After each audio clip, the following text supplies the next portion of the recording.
मेरे प्यारे बच्चों नमस्कार। तो शुरू करते हैं इस क्लास को। और इस क्लास में प्रश्नावली 9-4 का बेसिक पढ़ लेना है। और पिछली 3 क्लास में प्रश्नावली 9-3 कंप्लीट करवा चुके हैं। अगर आप लोगों ने कंप्लीट नहीं की है तो लिंक आपको डिस्क्रिप्शन में मिल जाएगा, कंप्लीट कर लेना। और इस क्लास में प्रश्नावली 9-4 का बेसिक पढ़ाएंगे। तो अभी तक आप लोगों ने इस वीडियो को लाइक नहीं किया है तो सबसे पहले सभी स्टूडेंट इस वीडियो को लाइक कर दें। अगर नए स्टूडेंट हो, चैनल से जुड़ना चाहते हो तो चैनल को सब्सक्राइब कर लें। चैनल को सब्सक्राइब करने के साथ साथ बेल आइकन जरूर प्रेस कर लें, क्योंकि उसमें आपका ही फायदा है। जब भी हम वीडियो को अपलोड करेंगे तो YouTube द्वारा नोटिफिकेशन सबसे पहले आपको मिलेगा। अगर पुराने स्टूडेंट हो तो इस वीडियो को ज्यादा से ज्यादा शेयर करें अपने फ्रेंड सर्किल में। तो इंतजार खत्म हुआ, उड़ाते हैं गर्दा प्रश्नावली 9-4 के बेसिक का। मौखिक हम आपको बता देते हैं कि बेसिक में कितना पढ़ना है। सबसे पहले आपको हेडिंग डाल लेना है, प्रथम कोटि एवं प्रथम घात के अवकल समीकरणों को हल करने की विधियां। प्रश्नावली 9-4 में एक विधि है चरों को पृथक करने की विधि। और प्रश्नावली 9.5 की अगर बात करें तो समघातीय अवकल समीकरण। और प्रश्नावली 9 अगर हम 6 की बात करें तो रैखिक अवकल समीकरण। अब आपको 3 विधि पढ़ना है। आपको एक कोटि और एक घात का ही अवकल समीकरण मिलेगा। समाकलन करना है 1 by 1 विधि का यूज करके। और इतना ध्यान रखना है जो आंसर शीट निकलेगी वक्र का समीकरण ही होगा। तो यहां पे सबसे पहले लिख लो प्रथम कोटि एवं प्रथम घात। यहां पे लिख लो प्रथम कोटि एवं प्रथम घात के अवकल समीकरणों को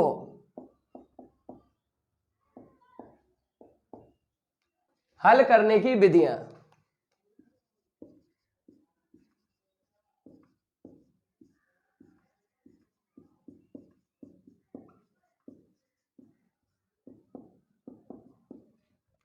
सबसे पहले ये हेडिंग डाल लेना है।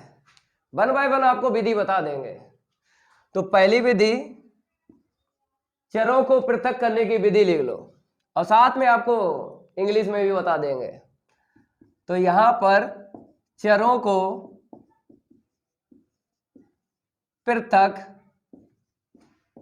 करने की विधि, और इंग्लिश में हम इसको बोलते हैं, मार्कर ले लेते हैं फिर बताते हैं। इंग्लिश में बोलते हैं चरों को पृथक करने की विधि को variable separation method.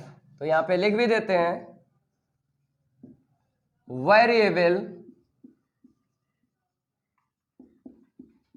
Separation method. Second देख लो यहां पे विधि समघातीय अवकल समीकरण। समघातीय अवकल समीकरण इंग्लिश में बोलते हैं होमोजीनियस डिफरेंशियल इक्वेशन।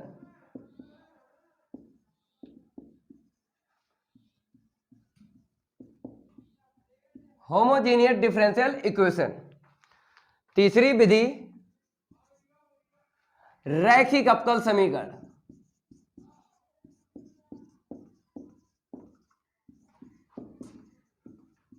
इंग्लिश में बोलते हैं linear differential equation. Linear differential equations. तो ये 3 विधि हैं। आपको इन 3 विधि में प्रथम कोटि एवं प्रथम घात का ही अवकल समीकरण मिलेगा। और 1 by 1 विधि का यूज करके आपको वक्र का समीकरण निकाल लेना है। चरों को पृथक करने की विधि ये प्रश्नावली 9.4 में पढ़नी है।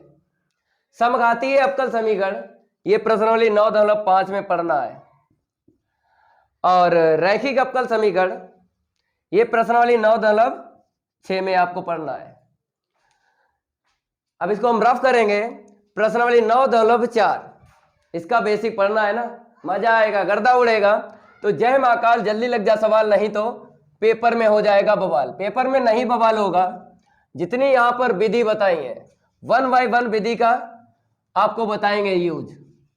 लेकिन प्रश्नावली 9.4 में चरों को पृथक करने की विधि ही आपको समझना है। हम ये आपसे वादा करते हैं कि प्रश्नावली 9.4 के प्रश्नों का आप गर्दा उड़ा सकते हो, ये मेरा आपसे वादा है। तो सबसे पहले यहां पर आपको लिख लेना है विधि नंबर 1। विधि नंबर 1 है चरों को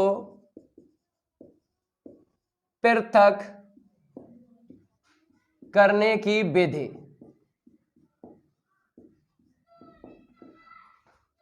सबसे पहले ये आपको हेडिंग डाल लेना है। अब आपको एक कोटि का और एक घात का अवकल समीकरण लेना है। तो यहां पर हम रूल आपको 2 बताएंगे और आपको समझा देंगे। प्रश्नावली 9.4 में जब प्रश्न को हल करोगे मीन्स एक कोटि और एक घात का अवकल समीकरण मिलेगा, समाकलन कैसे करना है वो हम आपको बताएंगे। तो यहां पर लिख लो दिया गया अवकल समीकरण। यहां पर हमने एक अवकल समीकरण ले लिया। दिया गया अवकल समीकरण आपको मिलेगा, प्रश्नावली 9.4 के प्रश्नों को हल करोगे तो मिलेगा। तो यहां पर हमने dy/dx बराबर f1x अपॉन f2y ये ले लिया। मीन्स यहां पर जो अवकल समीकरण मिलेगा dy/dx के बराबर चर x और y में आपको फलन मिलेगा।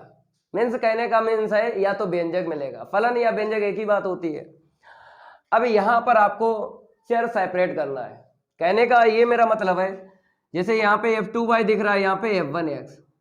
अंश में जो पद है वो चर x का है और हर में जो पद है वो चर y का है। तो y वाला पद dy को देना है और x वाला जो भी पद है वो dx को देना है। तो आपको यहाँ पे लिखना पड़ेगा चरों को पृथक करने की विधि। चरों को पृथक करने की विधि। तो y वाला पद किसको देना है? dy को देना है। तो क्रॉस इनटू किया तो dy को दे दिया हमने f2y। अब dx को इस तरफ हम भेज देंगे तो बराबर के उस तरफ f1x इंटू dx। ये जो आपको समीकरण दिख रहा है लिखा हुआ, हमने किसका यूज किया? चरों को पृथक करने की विधि। इसका मतलब ये चर को आपको सेपरेट करना है, क्योंकि इसको इंग्लिश में बताया है आपको कि वेरिएबल सेपरेशन मेथड, मतलब सेपरेट करना है चर को। तो सेपरेट कर लिया। अब इसके बाद क्या करना है? चर को सेपरेट करने के बाद समाकलन कर देना है। पार्ट 7 की अगर हम बात करें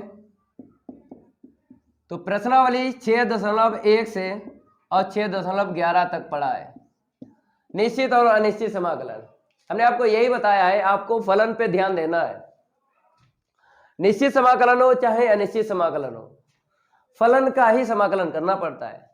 अगर अनिश्चित है तो आपको सी जोड़ देना था, और निश्चित अगर समाकलन है तो उसमें लिमिट मिलती थी तो सी को नहीं जोड़ते थे। लेकिन यहां पर जो भी विधि यूज कर रहे हो प्रश्नावली 9.4 में, तो अनिश्चित समाकलन ही आपको करना है। तो अनिश्चित समाकलन करना है तो यहां पर आपको लिखना पड़ेगा दोनों पक्षों का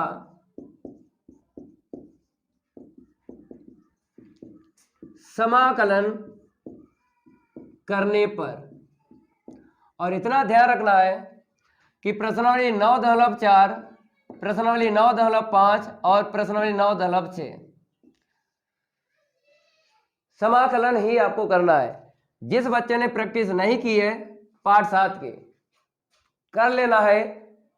कंप्लीट वीडियोज मिल जाएंगे प्लेलिस्ट में, दिक्कत नहीं आएगी। प्रश्नावली 6.1 से प्रश्नावली 6.11 तक अगर प्रैक्टिस है तो दिक्कत नहीं आएगी। 9.4 और 9.5 और 9.6 में देखो, यहां पर x के सापेक्ष समाकलन समाकलन करने पर या y के सापेक्ष समाकलन करने पर, लिखना नहीं है, केवल इतना लिखना है दोनों पक्षों का समाकलन करने पर। ठीक है, dy है तो बराबर के इस तरफ y के सापेक्ष होगा समाकलन, इसलिए इस लाइन में नहीं लिखेंगे कि y के सापेक्ष समाकलन करना है कि x के सापेक्ष, वो बता देगा dy। अगर d के पास है y है तो y के सापेक्ष समाकलन करना है, और यहां पर d के पास में x है तो बराबर के उस तरफ x के सापेक्ष समाकलन करना है। अब बात आई कि आप यहां पर तो समाकलन कर नहीं पाएंगे क्योंकि यहाँ पे फलन है, फलन के जब मान मिलेंगे प्रश्नावली 9.4 में तब समाकलन को आगे बढ़ाया जाएगा, इतना ध्यान रखना है। और आपको पता है समाकलन होने के बाद सी को जोड़ते हैं, चाहे आप बराबर के उस तरफ सी जोड़ दो और अगर चाहो तो इसको हटा के बराबर के इस तरफ सी जोड़ दो, एक तरफ सी को जोड़ना है। और हम आपको बताते हैं कि हम किस तरफ जोड़ेंगे, जिस तरफ हम सी को जोड़ेंगे उसी साइड आपको जोड़ना है सी, क्यों गुरु जी की बात मानोगे ना, 100 में से 100 अगर चाहिए, गणित में 100 में से 100 अगर चाहिए, जैसा हम बता दें वैसा ही आपको सीखना है और वैसे ही पेपर में आपको लिखना भी है। तो आपको इस तरफ ही सी जोड़ना है, ठीक है। तो ये है चरों को पृथक करने की विधि। ये जब भी निकलेगा यहां से वक्र का समीकरण ही निकलेगा, समाकलन करोगे आगे बढ़ाओगे तो वक्र का समीकरण ही निकलेगा। अब एक उदाहरण लेते हैं और आपको समझाएंगे, एक उदाहरण लेंगे और आपको समझाएंगे कि कैसे आपको यूज करना है चरों को पृथक करने की विधि। इसको हम रफ कर देते हैं, इतना आपको नोट कर लेना है। अब ज्यादा नहीं, 2 उदाहरण लेंगे और आपको बताएंगे कि कैसे आपको चरों को सेपरेट करना है। तो यहां पर हम लिखेंगे उदाहरण, आप लोग भी लिख लो उदाहरण। उदाहरण में 1 नंबर डालते हैं, ठीक है। और आपको पता है जो हम मौखिक आपको बता चुके हैं कि इसमें भी आपको 2 पॉइंट सीखना है। पहला आपको समझा दिया है तो यहां पे रोमन में लेना है, ठीक है। पहला उदाहरण तो दिया गया अवकल समीकरण, एक हम यहां पे अवकल समीकरण ले लेते हैं। और इतना ध्यान रखना है कि एक कोटि और एक घात का ही मिलेगा और आपको लेना भी है। तो हमने यहाँ पे ले लिया dy/dx बराबर y/1 प्लस x², ये ले लिया, अपने पास से ले लिया। अब आपको क्या करना है, चरों को पृथक करने की विधि का यूज करके और वक्र का समीकरण निकाल देना है। तो यहाँ पे आपको लिखना पड़ेगा चरों को पृथक करने की विधि। चरों को पृथक करने की विधि, इसका मतलब ये है कि y वाला पद dy को देना है और dx का पद x का पद dx को देना है। तो क्रॉस इनटू करेंगे तो हमको पता है y अगर हम dy को दे दें तो ऐसे लिखा जाएगा। ये आपको सोचना पड़ेगा कि x वाला पद dx को देना है और y वाला पद dy को देना है। जब पद सेपरेट हो जाए उसके बाद ही समाकलन कर देना है। तो हमने y नीचे दे दिया और dx बराबर के उस तरफ दे दिया, और जैसे यहां पर हम लिख रहे हैं वैसे ही आपको परीक्षा में भी लिखना जाके। अब आपको दिख रहा होगा dy में केवल और केवल y है और dx में केवल और केवल पद क्या है, x का है। इसको बोलते हैं चरों को पृथक करने की विधि। जब आपने चर पृथक कर लिए, अब आपको क्या करना है, दोनों पक्षों का समाकलन कर देना है।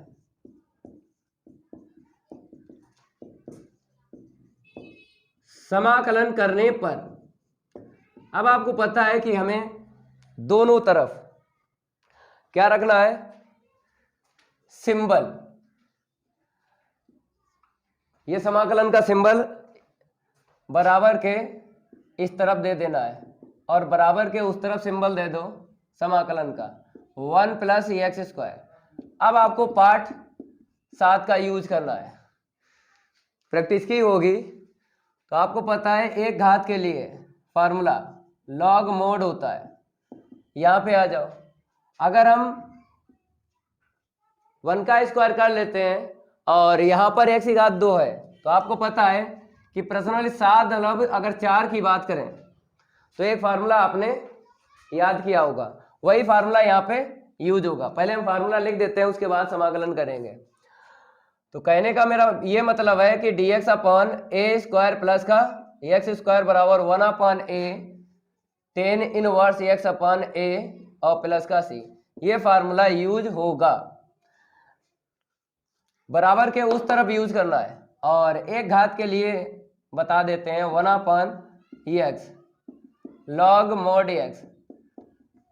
बेसिक कंप्लीट कर लेना जो पढ़ा रहे हैं, इसीलिए आपको बता रहे हैं कि करना कैसे है। पार्ट 7 का यूज करना है समाकलन में। तो आपको पता है एक घात के लिए लॉग में होता है, तो यहाँ पे क्या लिख दो, लॉग मोड वाई।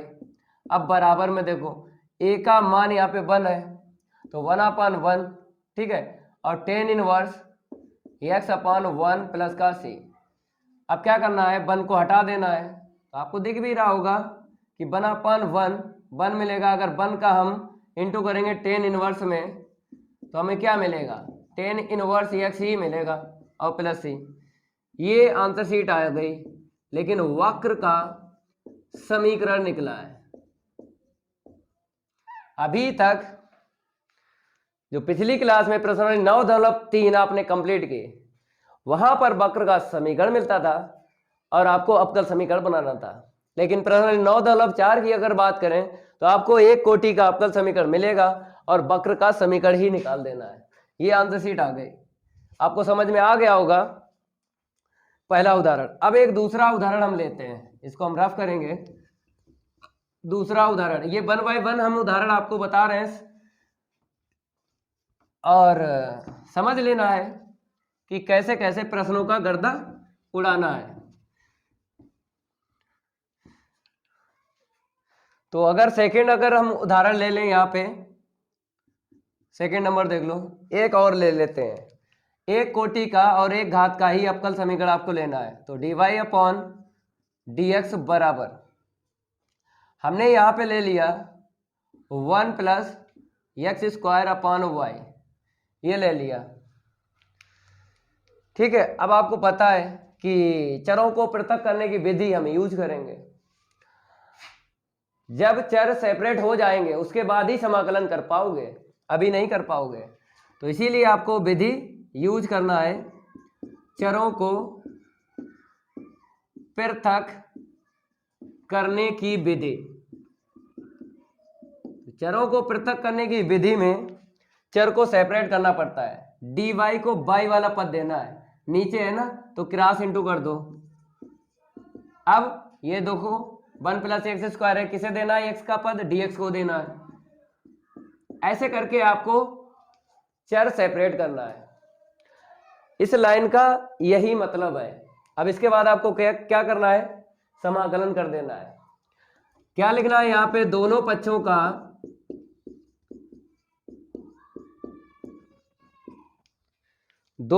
का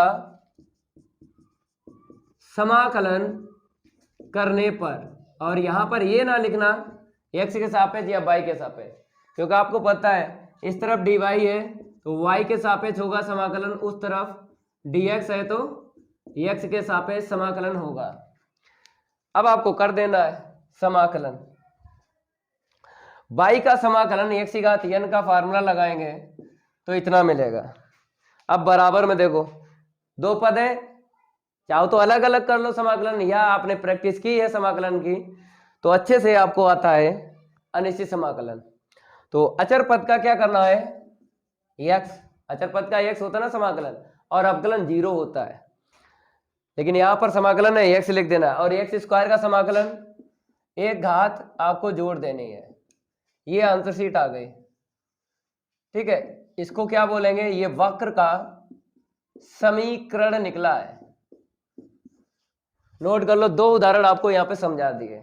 अब सेकेंड यहाँ पे आपको नंबर डाल लेना है, क्योंकि अभी तक जो हमने 2 उदाहरण बताए हैं ना, तो अंश और हर में आपको सेपरेट करना था, अंश व हर में चर को सेपरेट करना था। लेकिन इस बार हम क्या करेंगे, केवल और केवल अंश में फलन लिखेंगे।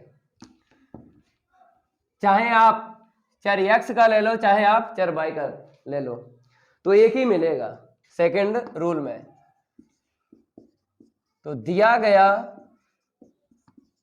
अवकल समीकरण, तो यहां पर हमने क्या ले लिया, एक अवकल समीकरण ले लिया, अपने पास से ले लिया ऐसे करके, f1x, समझ रहे हो, यहां पर f(x) कर लो, अथवा करके हम यहां पर ऐसे भी ले लेते हैं, dy/dx बराबर 1/(f(y)।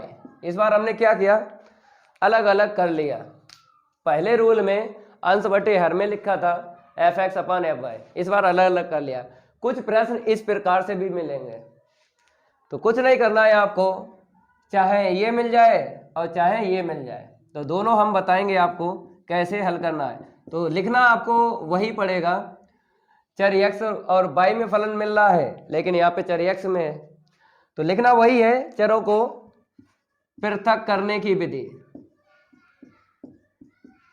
अब इसके बाद आपको ये भी जानकारी है कि चर को हम सेपरेट करते हैं। यहाँ पे केवल x का पद है, किसको देना है, dx को देना है, तो dy बराबर fx इंटू dx। जब आपने चरों को पृथक करने की विधि यूज कर ली, अब इसके बाद क्या करना है, दोनों पक्षों का समाकलन कर देना है। दोनों पक्षों का समाकलन करने पर,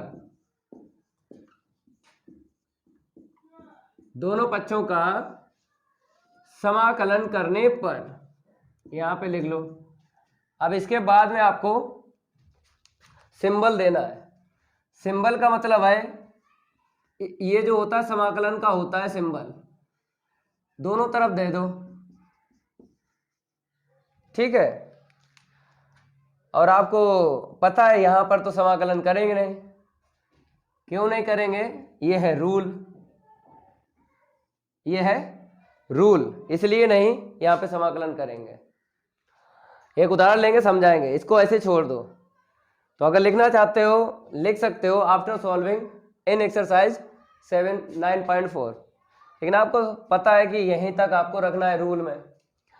अब वहां पे आ जाओ, जैसा ये आपने सीखा वैसे ही वहां पर लिखना आपको यही पड़ेगा, चरों को पृथक करने की विधि लिखना यही आपको है, ठीक है। अब क्या करना है, देखना है, केवल y का पद है, किसको देना है, dy को देना है। यहां पर पद केवल x था, तो हमने किसको दे दिया था, dx को दे दिया था। अब क्रॉस इंटू करेंगे तो इस तरफ आ जाएगा fy dy, और dx का इस तरफ क्रॉस इंटू करेंगे तो dx मिलेगा। इसी को बोलते हैं चरों को पृथक करने की विधि। मीन्स है चर को सेपरेट कर लिया। अब आपको क्या करना है, समाकलन करना है दोनों पक्षों का। तो दोनों पक्षों का समाकलन करने पर, चर जब सेपरेट हो जाएं तभी आपको समाकलन करना है। दोनों तरफ आपको सिंबल दे देना है इंटीग्रेशन का, और c आपको बराबर के उस तरफ ही प्लस करना है। x का जो पद है ना, ये जैसा हम प्लस कर रहे हैं वैसा ही करना, नहीं तो आप चाहो इस तरफ प्लस कर सकते हो dy की तरफ, यहां पर भी, लेकिन जैसा हम बता दें वैसा करो ना। दिक्कत क्या है, प्लस तो करना है ना समाकलन नेता, चाहे इस तरफ करो चाहे उस तरफ, लेकिन जिस तरफ हम प्लस कर रहे हैं उसी तरफ करो। ये मेरा आपसे वादा है कि हम आपके गणित में 100 में से 100 लब्बा देंगे। थोड़ी देरी सही, काम पूरा होगा। तो इसको हम रफ करेंगे, अब उदाहरण बताएंगे। ये सेकंड रूल आपको समझ में आया होगा। यहां पर 2 पार्ट ले लिए थे, चर x और चर y अलग अलग आपका समीकरण ले लिया था।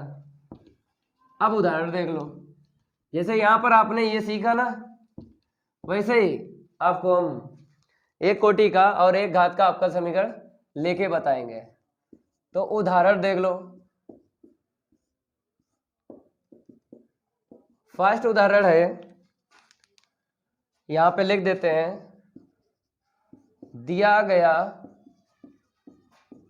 अवकल समीकरण, एक मिलेगा आपको अवकल समीकरण प्रश्नावली 9.4 में, लेकिन यहां पर हम ले लेते हैं एक अपने पास से, हमने ले लिया ये वाला, केवल x पद ले लिया, y नहीं लिया, क्योंकि x और y चर में पहला रूल बता चुके हैं। अब यहाँ पे दूसरा रूल है तो अलग अलग आपको बता रहा है, क्योंकि दो ही प्रकार के प्रश्न मिलेंगे आपको। प्रश्नावली 9.4 में कितने प्रकार के मिलेंगे प्रश्न? दो प्रकार के मिलेंगे, चर x और y में मिक्स मिलेगा या केवल और केवल चर x में मिलेगा फलन।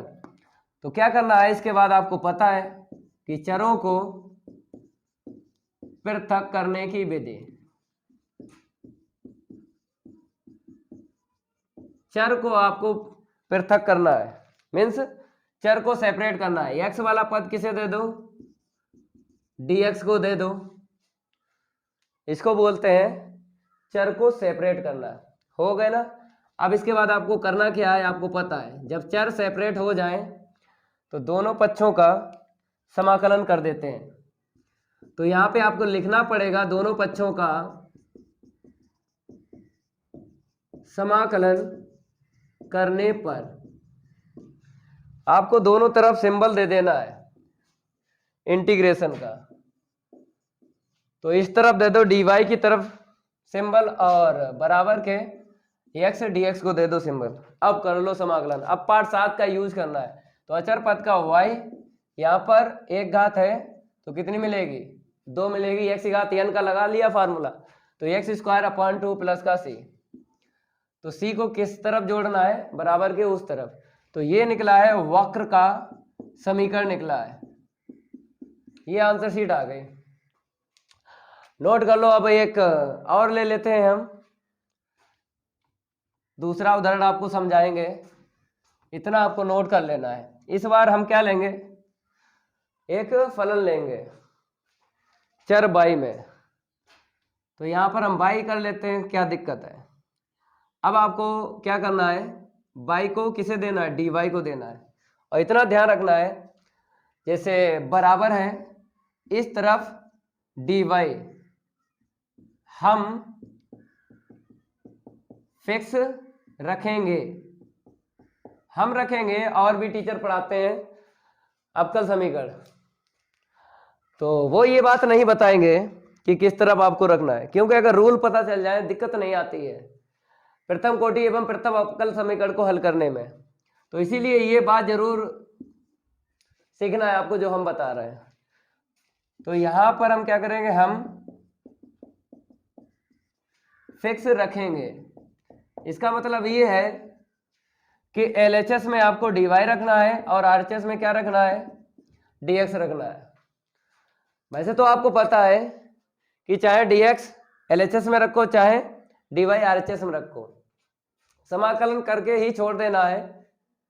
और आपको ये भी जानकारी दे देते हैं, जैसे जब हम हल करेंगे अवकल समीकरण एक कोटि एवं एक घात का, तो LHS में हम dy रखेंगे, RHS में dx रखेंगे। ये हम फिक्स कर लेते हैं, और जो फिक्स हो जाता है वो ध्यान रहता ना, इसलिए बोलना है। तो अदर टीचर का नहीं पता, जो 50 रुपए के टीचर हैं, लेकिन हम आपको रूल बता रहे हैं। जैसा हम प्रश्नों को हल करेंगे जिस प्रकार से, वैसे ही आपको हल करना है। पहले इसको हम हल करेंगे, बाद में आपको एक बात बताएंगे, नोट पॉइंट एकदम बेहतरीन, मजा आ जाएगा, गर्दा उड़ जाएगा। तो पहले हम इसका समाकलन करेंगे, पहले चरों को पृथक करने की विधि यूज करो। तो dy को हम देंगे y और dx का हम कैंचीदार गुणा कर देंगे। इतना याद रखना, बराबर के इस तरफ बराबर के उस तरफ दो जगह खाली रहेंगी, तो बराबर के इस तरफ dy का सिस्टम रखना और बराबर के उस तरफ dx का सिस्टम रखना है, तभी हमने dx का क्रॉस इंटू कर दिया और y नीचे ले लिया। इसको बोलते हैं वेरिएबल आपने सेपरेट कर लिए। वेरिएबल सेपरेट कर लिए इसका मतलब यही है चरों को पृथक करने की विधि। अब इसके बाद आपको पता है कि हमें क्या करना है, दोनों पक्षों का समाकलन करना है। कर लो। सिंबल आपको देना है बराबर के उस तरफ बराबर के इस तरफ। एक घात में फार्मूला आपको पता है, इसको हम लिख देते हैं log बाई बराबर, इसका बताओ अचर पद का समाकलन x और प्लस से, ये आंसर शीट आ गई। इसको बोलेंगे वक्र का समीकरण। वक्र का समीकरण निकालना है, प्रथम कोटि का आपका समीकरण मिलेगा। आपको समझ में आ गया होगा, ये उदाहरण 2 लिया है, इसको हम रफ करेंगे। विधि फर्स्ट जो है आपने कंप्लीट की है, चरों को पृथक करने की विधि। अब आपको हम नोट पॉइंट लिखा देते हैं। प्रश्नावली 9.1 की बात करें, प्रश्नावली 9.2 की बात करें और प्रश्नावली 9.3 की बात करें, वो तो हम कंप्लीट करवा चुके हैं। लेकिन अब जो आगे की विधि है उनका यूज है प्रश्नावली 9.4, प्रश्नावली 9.5 और प्रश्नावली 9.6 में। तो आंसर सीट के लिए कुछ हम बताते हैं यहाँ पे। जैसे अगर प्रश्नावली 9.4 की बात करें, प्रश्नावली 9 अगर हम 5 की बात करें, प्रश्नावली 9 अगर हम 6 की बात करें, तो यहां पर इन तीनों के लिए बता रहे हैं कि बुक में, या यहां पे लिख लो बुक की आंसर सीट, बुक की आंसर सीट ना मैच करना,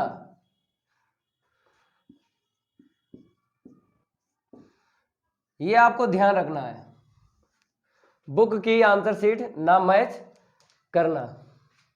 जब आपको एक कोटि और एक घात का आपका समीकरण मिल जाए, समाकलन करके ही छोड़ देना है।